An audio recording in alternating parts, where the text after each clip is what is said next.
What up, y'all? This is Patrick Hayes, and today I want to give a little insight on shadow work. Shadow work is one of these things that's really tricky because a shadow is something that we're not aware of. It's something that we have not integrated. So sometimes pinning down what our shadow is and doing shadow work can be a tricky thing because naturally we have this resistance within us that's trying to hide our shadow from us, which makes it a lot harder to work on. So what I want to go over today is a little bit about how the universe can sometimes work in revealing our shadow for us and how we can identify that shadow and some techniques for being able to look at ourselves honestly and integrate some of these shadow aspects, learn to love these aspects of ourselves, and then transmute them through the process of loving and integrating them. So what I want to talk about first is kind of how the universe sometimes works to tap us on the shoulder and make us aware of these shadow aspects that we have in ourselves.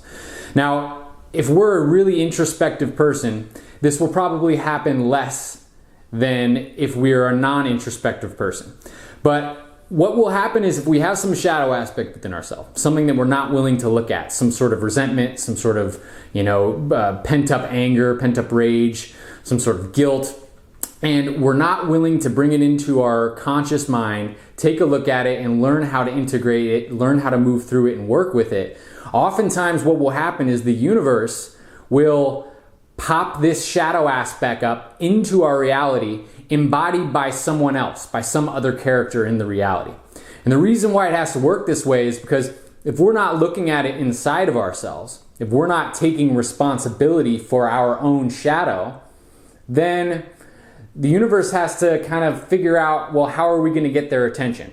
And the best way of getting our attention sometimes is to take that same shadow aspect, that same disposition, that same basically frequency seed, and bring it into our external environment so that we can see it objectively outside of us, and then it becomes recognizable to us. And the reason why this gets really tricky is because oftentimes when we see something and typically if it's a shadow aspect, we have some sort of resistance to it. But if we see something pop up into our reality that we have a resentment or resistance towards, our tendency is to point our finger and get mad at this external thing and make that external thing the problem or the enemy. When actually oftentimes what it is we have a matching frequency within us that is magnetizing that entity to come into our reality to bring more attention to that aspect of ourselves that we're not taking into consideration. So you see this a lot, like a good way of explaining or a good example of this would be if you've ever known somebody or been a person that has attracted violence or hostility to you. See, what's going on with a person that somehow unknowingly always draws a fight to them or always draws some sort of hostility to them is that this person has a lot of pent-up hostility within them. And they might not be aware of that rage that's inside of them. They might not be conscious of it. But since it's in there, it sends out a psychic broadcast signal.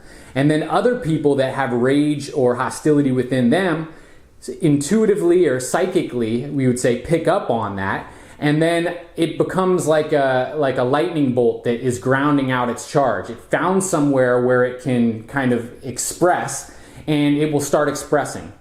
And this can give the appearance or experience of somebody that has a lot of rage pent up inside of them, always running into situations where somebody's hostily angry at them, or they're always bringing some sort of violent episode into their life. So a really great way of being able to pinpoint some of these stagnant shadow aspects within ourselves is to pay close attention to our judgments. Because oftentimes it is our judgments about the external world that are actually mirroring to us those shadow aspects within ourselves that we haven't been willing to integrate thus far.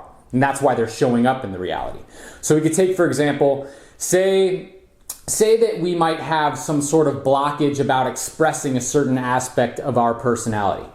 Maybe it's standing up for something that we believe in and expressing something that we feel is morally important in the world. Maybe it's just being free with our comedy, being able to express our sense of humor and just be playful and joking. Or maybe it's we're afraid to express our sexuality in some way. Well, if we have one of these aspects within ourselves, one of these fears that's pent up inside of us, and we haven't learned to express it or even identify it within ourselves, it might be that when there's someone else that we see that is afraid to express something about them that is even different from the thing that we're afraid to express about in ourselves. And this is where it can get tricky, because it's not always a one-for-one mirror. But if somebody's, say, afraid to express something about their sexuality, yet you happen to be somebody that can express your sexuality very fully, but maybe you're somebody that can't express, has a problem expressing your beliefs about the political landscape. You feel really nervous getting into that kind of dimension of conversation.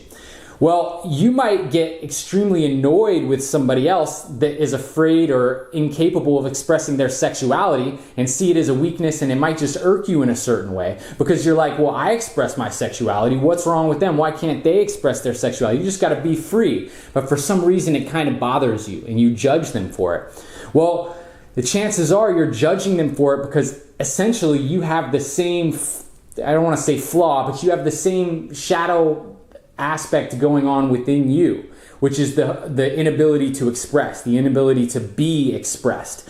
And since you can't integrate that within yourself, or you haven't integrated it within yourself, you haven't even looked at it, when you see that same aspect in someone else, the same judgment that you have about yourself for not being able to express it is then projected onto another person. But like I said, it's not a one-to-one lens. It's not the same issue because you can express your sexuality. It's just your opinions about politics that you can't express. But it's still the same dysfunction. So it's important for us to be aware that it's not always a one-to-one mirror. Now, another example of this could be actually if somebody else might be able to do something that you might be incapable of doing but have a desire to really do. Now, this is jealousy, right?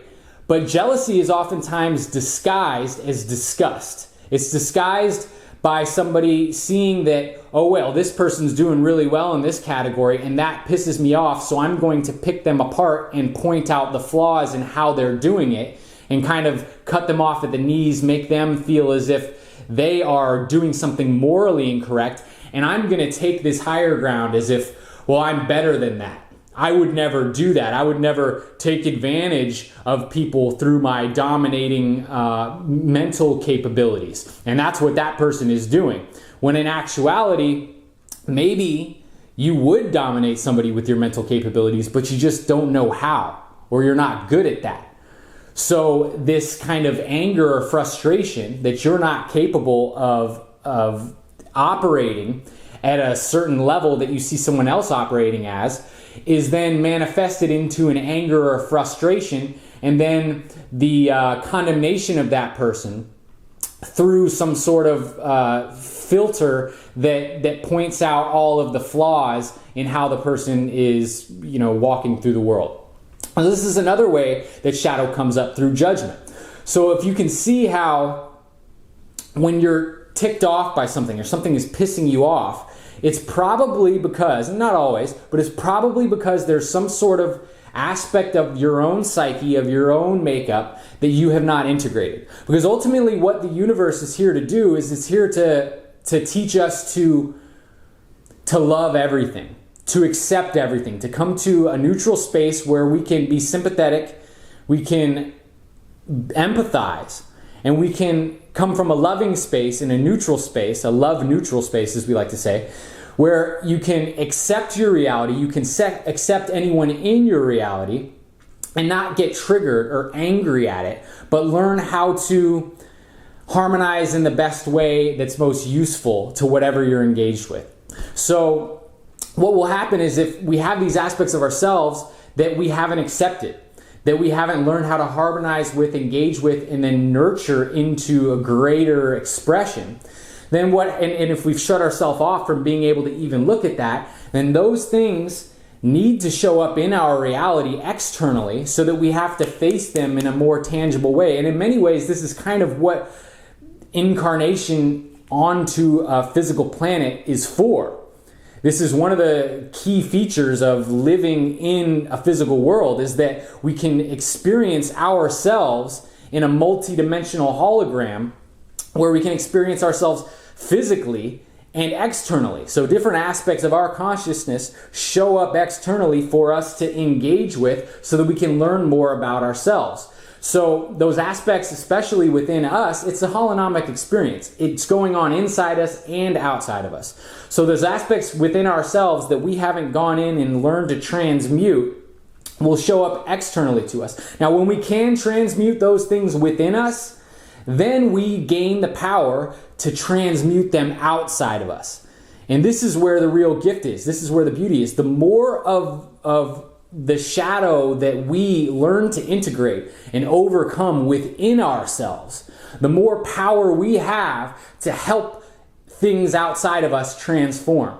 Because we have that energetic pattern now integrated within ourselves, and that gives us the power to move the external reality.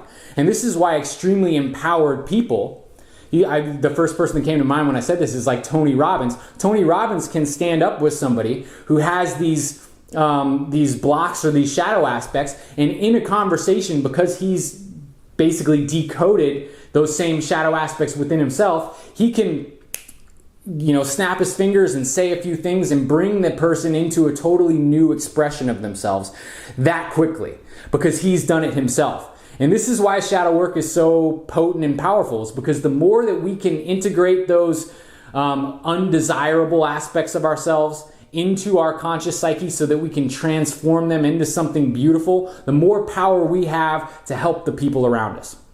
So I hope this is helpful. Number one key, again, is to pay attention to those things that annoy you, that piss you off, because 99% of the time, it's something that's unintegrated within you. So the more that we can start recognizing that when we're triggered from the outside world, that means there's something within us that we need to work on, the better off we're going to be. So every time we point a finger, we should be pointing 3 fingers back at ourselves so that we can then take into consideration those things that we might be overlooking. So again, I hope this is helpful.